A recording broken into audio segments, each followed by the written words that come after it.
बंगाल की जनता जिस पर भरोसा करती है, दिल खोल कर करती है, जिसको सत्ता सौंपती है, लंबे वक्त तक सौंपती है। अब ऐसे में सवाल यह है कि जनता इस बार किसे राजगद्दी देने वाली है? दीदी हैट्रिक लगाएंगी या बंगाल में एक नए फूल का उदय होगा? नमस्कार, मैं हूं दिनेश गौतम, आप देख रहे हैं हमारा बेहद खास शो अड़ी। बंगाल में कल दूसरे चरण का मतदान खत्म हुआ, बम्पर वोटिंग हुई। नंदीग्राम में घर के दरवाजे से लोग बाहर निकले और खूब वोट डाले गए। तो ऐसे में आज की अड़ी का सवाल यह है कि नंदीग्राम में बम्पर वोटिंग किसकी जीत का इशारा कर रही है? ममता बनर्जी, शुभेंदु अधिकारी, मीनाक्षी मुखर्जी या फिर पता नहीं? ये चार विकल्प हैं आपके पास। देर मत कीजिए, फौरन अपना मोबाइल उठाइए। आपको कैसे जवाब भेजना है वो एक बार फिर से बता देता हूं।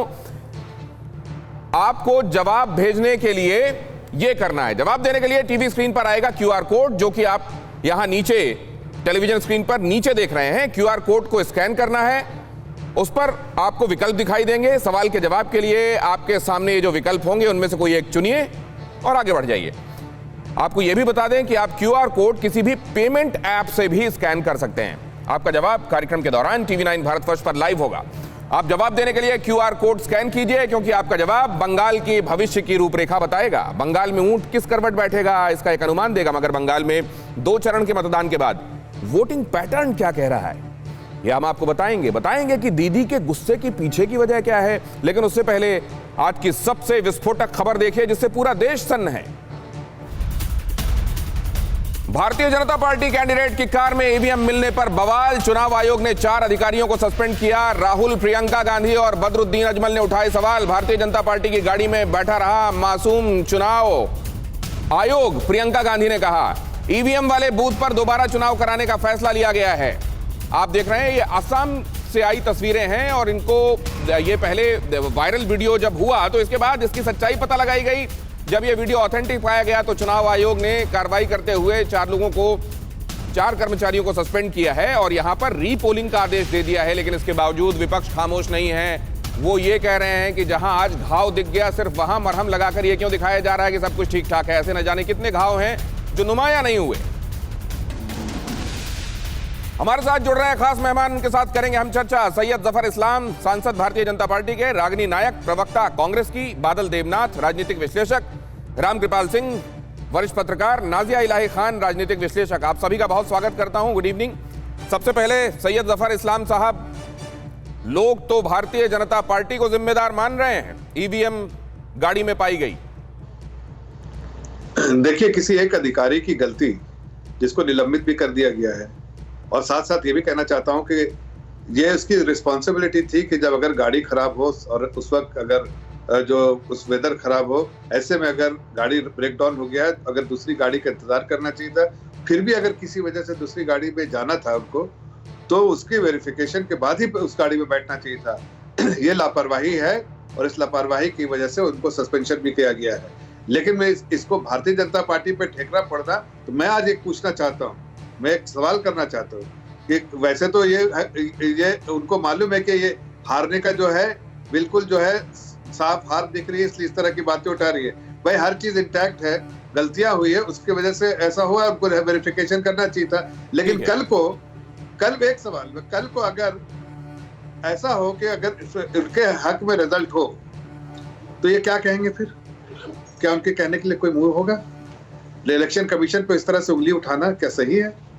भाई, उन्होंने इलेक्शन कमीशन हक में ना हो तो अब ये सवाल उठा सकते हैं? नहीं, मैं ये कह रहा हूँ कि ये जो आप ये तो करते ही है कि जब ये हारते हैं, वही तो मैं आपको कहना चाह रहा हूँ, जब ये हारते हैं तो ये ठेकरा फोड़ते हैं। इस बात को लेकर आगे बढ़ता हूँ। सैयद जफर इस्लाम साहब कह रहे हैं कि अगर जीत गए तो फिर सवाल उठाएंगे क्या? रागिनी नायक, क्योंकि इलेक्शन कमीशन इन मशीनों का इस्तेमाल तो 2004 से पूरे देश में करता है इलेक्शंस के लिए। जब जब जीत हुई तब तक स्वीकार है, वरना इस तरह के इंसिडेंट्स पर निगाहें रखी जाएंगी। गौतम जी, जहां तक मेरी जानकारी है, अभी किसी भी चुनाव का नतीजा आया नहीं, तो भारतीय जनता पार्टी के प्रवक्ता आपके शो पर बैठकर जीत और हार को डिक्लेयर करें और फिर जीत का लड्डू स्वयं खा लें और हार का ठीकरा विपक्ष पर फोड़ दें, मुझे लगता नहीं कि लाजमी है। देखिए, प्रत्यक्ष को प्रमाण की और हाथ में पहने हुए कंगन को आरसी की जरूरत होती ही नहीं है। इसीलिए कृष्णेंदु पॉल के मामले ने इस बात का प्रत्यक्ष प्रमाण दे दिया है कि किस तरह से चुनाव आयोग का गठबंधन भारतीय जनता पार्टी के प्रत्याशियों के साथ अक्सर देखा जाता है। अब आप बताइए, क्या ये ताज्जुब की बात नहीं है कि अचानक से संयोगवश ही मान लेते हैं, इत्तेफाक से गाड़ी खराब होती है और उसके बाद वहां पर भारतीय जनता पार्टी की गाड़ी प्रकट हो जाती है प्रत्याशी की, और बिना पुलिस को बिना बुलाए, बिना कोई सार्वजनिक जानकारी दिए, रात के अंधेरे में छुपकर ईवीएम को ट्रांसफर कर दिया जाता है।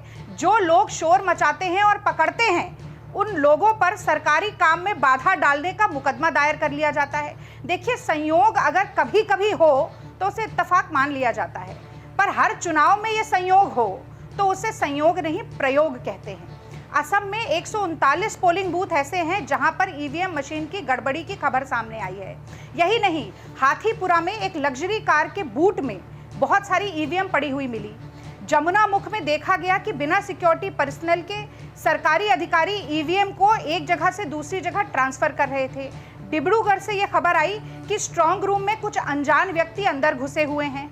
आप मुझे एक बात बताएं कि क्या लोकतंत्र में, जो लोकतंत्र को स्वरूप देने वाली व्यवस्था है, चुनाव की व्यवस्था है, अगर उस पर उंगलियां उठ रही हैं, अगर वो जनता जो अपना वोट कैद करती है ईवीएम में ये कहती है कि हम बटन कहीं दबा रहे हैं, वोट कहीं जा रहा है, तो क्या सवाल पूछना लाजमी नहीं है? और बटन कहीं दबा रहे हैं और वोट कहीं जा रहा है क्या? रागिनी नायक ने कहा है कि जिसको संयोग बताया जा रहा है वो असल में प्रयोग है। आता हूँ रागिनी जी, आपके पास आता हूँ दोबारा, एक बार सारे मेहमानों के पास जाऊंगा मैं। बादल देवनाथ के पास ये समझने के लिए मैं जाना चाहता हूं अभी। बादल देवनाथ, ये जिसको कहा जा रहा है कि ये प्रयोग है, संयोग नहीं है, मैं जानना चाहता हूं आपको, तो फिर विरोधी पार्टियों को तो कहीं से जीतना ही नहीं चाहिए। दिनेश जी, पहले गुड इवनिंग आपको। गुड इवनिंग सभी पैनलिस्ट को गुड इवनिंग। दिनेश जी, ये सिर्फ बंगाल में नहीं, बहुत सारे जगह में हुआ है जहां से ईवीएम पहले चालू हुआ, तो जापान में भी वो बातिल कर दिया, जर्मन बातिल कर, सब चेंज कर दिया वहाँ पर बहुत सारे जगह में। लेकिन भारत में अभी भी ईवीएम चालू है, इसलिए सब लोग डिमांड कर रहे हैं बैलेट में वोट हो तो अच्छा होगा। दूसरा बात है, जो आसाम में नहीं, बंगाल में भी आप जानते हैं, पहला चरण में वोट में एक बूथ था जहाँ पर जो भी लोग सीपीएम हो, कांग्रेस हो, जो भी हो, वोट डाल रहा है, तृणमूल को वोट डाल रहा है, वो ईवीएम में वीवीपैट में वो कमल फूल दिखा रहा है। यही तो प्रॉब्लम है। स्ट्रॉन्ग रूम का बात जो मैडम ने कहा है, अभी ममता बनर्जी ने भी सबके बारे में सबको बताया कि ये भी स्ट्रॉन्ग रूम को, सब रूमों को सिक्योरिटी देना पड़ेगा, क्योंकि ये जो इलेक्शन कमीशन को जो चला रहा है, अमित शाह जो गृह मंत्रालय जो चला रहे, ये बिल्कुल गलत से चला रहे। इलेक्शन कमीशन ऑफिस और इलेक्शन ईसीआई, बंगाल के पहला चरण, दूसरा चरण में जो वोट हुआ, टोटली फेल हो रहा है election commission office, totally fail हो रहा है। और एक बात, टोटली फेल हो रहा है, आप कह रहे हैं टोटली फेल हो रहा है। उसके बावजूद ममता दीदी ये कहती हैं कि 90% वोट नंदीग्राम में मुझको जा रहे हैं। रामकृपाल सिंह जी के पास मैं ये समझने के लिए जाना चाहता हूं कि ये 21 पार्टियां जो गई थी कोर्ट के पास, वो ठीक ही गई थी क्या 2019 के चुनाव के बाद? रामकृपाल जी, नहीं, जैसा दिनेश जी आपने कहा ही है कि देखिए, हर इलेक्शन में, इतने बड़े लोकतंत्र में कुछ घटनाएं होती हैं, और मैं मानता हूं कि जो गलत हुआ है उसको स्ट्रिक्ट कार्रवाई होनी चाहिए और निश्चित रूप से इलेक्शन कमीशन करेगा। मैं ये जानना चाहता हूं, ये वन ऑफ इंसिडेंट है या जनरलाइज किया जा सकता है इसको? नहीं, मैं कह रहा हूं कि देखिए, कोई भी इलेक्शन ऐसा नहीं है कि जिसमें सिर्फ एक ही पार्टी जीतती हो, विपक्ष भी जीता हुआ है, और तब भी ऐसी कुछ घटनाएं हुई थी हमेशा। 2014 से 12 से आप देख लीजिए, जितने भी चुनाव हुए हैं, ऐसा तो नहीं है कि हर जगह पे एक ही पार्टी जीत रही हो, जो आपने कहा। तो देखिए, इलेक्शन कमीशन पर कमियां हो सकती हैं, ये जो कुछ भी हुआ है, निश्चित तौर पर वो उसकी निंदा की जानी चाहिए और उस पर सख्त से सख्त कार्रवाई की जानी चाहिए। लेकिन ये कह देना कि इन चंद घटनाओं से इलेक्शन कमीशन की निष्पक्षता पर सवाल उठाना, मुझे लगता है कि ऐसा नहीं है। हर पार्टी जीती है, तरह से पार्टियां जीती हैं, और इसलिए मेरा ये निवेदन है कि देखिए, आप जैसा सही कह रहे हैं, वहां भ्रष्टाचार भी हो रहा है, सत्ता दुरुपयोग भी कर रही है केंद्रीय सत्ता, उसके बावजूद ममता बनर्जी को 90% वोट मिल रहा है। तो आप ये देखिए ना कि 90% सीटें मिल रही जो भी है। मेरा ये कहना है कि हमेशा 2 मई के पहले कुछ तर्क ऐसे रखने चाहिए कि अगर कहीं परिणाम पक्ष में नहीं आए तो हम क्या क्या आरोप लगा सकते हैं। अच्छा, तो ये 2 मई की तैयारी, ये इसको वैसे देखा जाना चाहिए क्या रामकृपाल जी? और मैं नाजिया के पास इस सवाल को लेकर जाना चाहता हूं, लेकिन उससे पहले एक बार अपने दर्शकों को फिर से बता दूं कि आपका पार्टिसिपेशन अड़ी में बहुत आवश्यक है। कार्यक्रम आपका है, आपके लिए है। और नीचे सवाल आपको दिखाई दे रहा है, नंदीग्राम में बम्पर वोटिंग किसकी जीत का इशारा कर रही है? विकल्प भी आपके सामने है, QR कोड स्कैन करना है, विकल्प आपके सामने आ जाएंगे। जो भी विकल्प सही लगे उसको चुनिए और वो जवाब के तौर पर हमारे पास रजिस्टर हो जाएगा। ओवरऑल रिस्पोंडेंट्स में से लोगों ने क्या कहा है, कितने % लोगों ने क्या कहा है, हम आपको अड़ी के आखिर में बताएंगे। हर रोज अड़ी में आपसे ये सवाल पूछा जा रहा है, हर बार अलग अलग। नाजिया, लेकिन मैं आपके पास आना चाह रहा हूं ये समझने के लिए कि क्या फिर विपक्ष को इस तरह के मुद्दे पे आंख बंद करके बैठ जाना चाहिए और कुछ नहीं कहना चाहिए? क्या उनका इस पर उंगली उठाना गैर वाजिब है? नहीं, देखिए, विपक्ष का तो काम ही है उंगली उठाना और विपक्ष का काम ही है पोक करना। लेकिन मेरा सवाल बादल दास से है कि 2011 में जब भारी मात्रा में जब श्रीमती ममता बनर्जी ने बंगाल में अपनी सरकार बनाई थी, तो क्या उन्होंने भी बैलेट या ईवीएम मशीन का घोटाला करवाया था? क्योंकि पूरी सरकार कि जो केंद्र में सरकार होती है, इलेक्शन कमीशन उसके अंडर में होता है और वो उसको अपने हिसाब से मैनिपुलेट कर सकते हैं। तो क्या 2011 में वोटों का कुछ घपला हुआ था? सेकेंड थिंग इज कि दिल्ली में सरकार अरविंद केजरीवाल जी की बनी, वहीं पर सेंट्रल भी है, तो क्या ये सब झूठ झाट बोल के कोई फायदा नहीं है? आज भी श्रीमती ममता बनर्जी ने अपना खुद का बयान दिया है कि 90 से ज्यादा % वोट मेरे लिए आया है और मैं ही जीत रही हूँ, ये बिल्कुल तय है। तो क्या उन्होंने ईवीएम मशीन में घोटाला कर दिया है और उनको पता है? वो पहले से ही डिफाइन कर दे रही है, वो पहले से ही एक्सप्लेन कर दे रही है कि वो जीतने वाली हैं। तो ये सब सिर्फ एक्सक्यूजेस है, क्योंकि उनको पता है कि वो हार गई हैं और सरकार उनकी नहीं बनेगी, इसलिए ये सारे एक्सक्यूजेस का वो इन सवालों के जवाब लेते हैं। बादल देवनाथ नकारात्मक सिर हिला रहे हैं, वो आपकी बातों से सहमत नहीं। लेकिन एक बात मैं रागिनी जी से जानना चाहता हूं, बादल देवनाथ जी के पास जाने से पहले। रागिनी जी, क्या 2014 से पहले ये ईवीएम्स और इनकी व्यवस्था लाने ले जाने का तरीका सब कुछ फुल प्रूफ हुआ करता था और अब इसमें नुक्स निकल आए हैं क्या? देखिए, 2014 में, उससे पहले या उसके बाद, जब भी चुनावी प्रक्रिया पर लेश मात्र का भी संशय आए तो उसका समाधान निकालना पड़ेगा, क्योंकि वो लोकतंत्र की सुचारू व्यवस्था के साथ जुड़ा हुआ सवाल है। आप इतिहास के पन्ने पलटना चाहते हैं, ज़रूर पलटिए, पर मैं आपको याद दिलाऊंगी कि ऐसे ही सवाल ईवीएम पर उठे, जिसके बाद वीवीपैट का इस्तेमाल शुरू हुआ और सबने ये बात मानी कि वो कहीं ना कहीं ईवीएम को एक सकारात्मक दृष्टि से देखने के लिए एक सुचारू पहल थी और वीवीपैट का इस्तेमाल होता है। लेकिन इस केस में गौतम जी, आपको समझना होगा कि ये ईवीएम की फंक्शनिंग मैल फंक्शनिंग एक मुद्दा है, वो भी मुद्दा है, लेकिन जब ईवीएम में वोट कैद हो जाएं, उसके बाद भाजपा प्रत्याशी की गाड़ी में वो ईवीएम रखी जाए, तो ये मतादेश की लूट है, ऐसा नहीं किया जा सकता। और एक ये जो इंसिडेंट है वो हमारे सामने आया है, तो मेरे भाई जफर इस्लाम कह रहे हैं कि तो एबरेशन है, आइसोलेटेड इंसिडेंट है, न जाने ऐसे और कितने इंसिडेंट होंगे जिसमें लोगों ने ये पकड़ा नहीं। और ये कैसा तर्क है कि हार गए इसलिए बोल रहे हैं? अरे हार कौन रहा है? जो चोरी कर रहा है वोटों की, और मैं जानना चाहता हूं रागिनी जी, वोटों की सही तरीके से गिनती हो। जितनी भी पार्टियां इलेक्शन लड़ रही होती हैं, उनका हर एक रिप्रेजेंटेटिव जहां पर पोलिंग हो रही होती है, जहां स्ट्रांग रूम में ले जाकर ईवीएम रखी जाती हैं, उस पूरे दौरान निगाहें रखते हैं, बड़ा क्लोज वॉच रखते हैं। स्ट्रांग रूम के आसपास पहरेदारी की तस्वीरें भी हमने देखी हैं जो पॉलिटिकल पार्टीज करती हैं। उसके बावजूद क्या ऐसी चीजें आम हो सकती हैं? नाजिया कुछ कह रही थी इस पर। नहीं, मैं कह रही हूँ कि ये जो कह रही है कि चोरी की जा रही है, तो एक बूथ की क्यों की जाएगी? एक बूथ की तो नहीं हो सकती ना। अगर चोरी करना होगा तो इंसान पूरा करेगा, एक बूथ का क्यों करेगा? एक इंसिडेंट को इंसिडेंट ही रहने दिया जाए, उस बूथ पे दोबारा वोटिंग का परमिशन दिया जा रहा है और ज्यादा सख्त कार्रवाई जर्नलाइज क्यों कर रही है रागिनी? आप हो सकते हैं जिन पर नजर ही नहीं पड़ी। इसका जवाब यहीं ले लीजिए नाजिया, जर्नलाइज क्यों कर रही है रागिनी? बादल देवनाथ आ रहा हूं, इसके फौरन बाद आ रहा हूं।